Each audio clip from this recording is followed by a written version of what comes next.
você conhece a lei que trata dos direitos dos usuários dos serviços públicos? A AGU explica. Em junho de 2017 foi publicada a Lei 13.460, que estabelece as normas básicas para proteção, participação e defesa do direito dos usuários dos serviços públicos, que sejam prestados direta ou indiretamente pela administração pública. Essa lei tem um fundamento constitucional. Isso porque o artigo 37 da Constituição Federal diz que o usuário deve participar na administração pública, especialmente em questões como reclamações a respeito dos serviços públicos prestados, a manutenção desses serviços e também uma avaliação periódica da qualidade dos serviços prestados. Uma primeira observação importante é que essa lei vai ser aplicada à administração pública direta e indireta, da União, dos Estados, do Distrito Federal e dos municípios, e subsidiariamente aos serviços públicos prestados por particular. Além disso, ela não afasta o disposto em outros diplomas legais. Então, por exemplo, digamos que eu tenho uma relação que envolva consumo. Nesse caso, também poderá ser aplicado o Código de Defesa do Consumidor. Essa lei estabelece uma série de direitos e deveres dos usuários, como, por exemplo, o atendimento por ordem de chegada, ressalvado, claro, os casos de urgência e necessidade.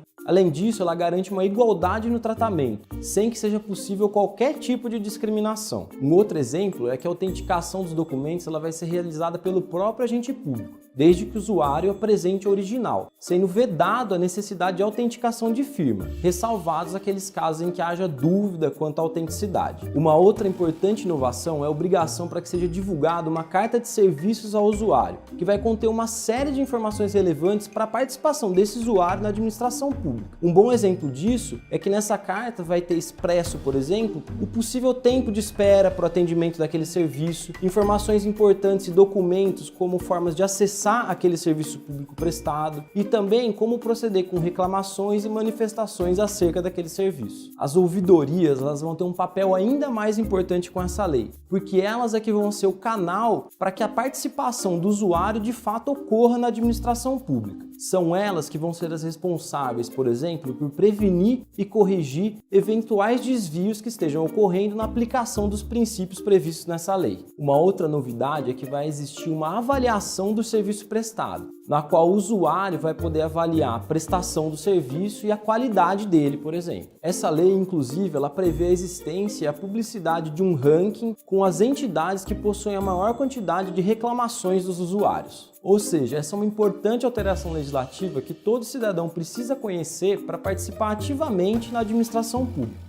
Lembrando que essa lei começa a valer após 365 dias da sua publicação para a União, para os estados, para o Distrito Federal e para os municípios com mais de 500 mil habitantes. Nos municípios com menos de 500 mil habitantes, essa lei vai ter uma aplicação gradual. Se você quiser saber mais sobre a AGU e o mundo jurídico, #AGU Explica. Até a próxima! É melhor ficar e lutar. Se fugir, somente morrerá cansado.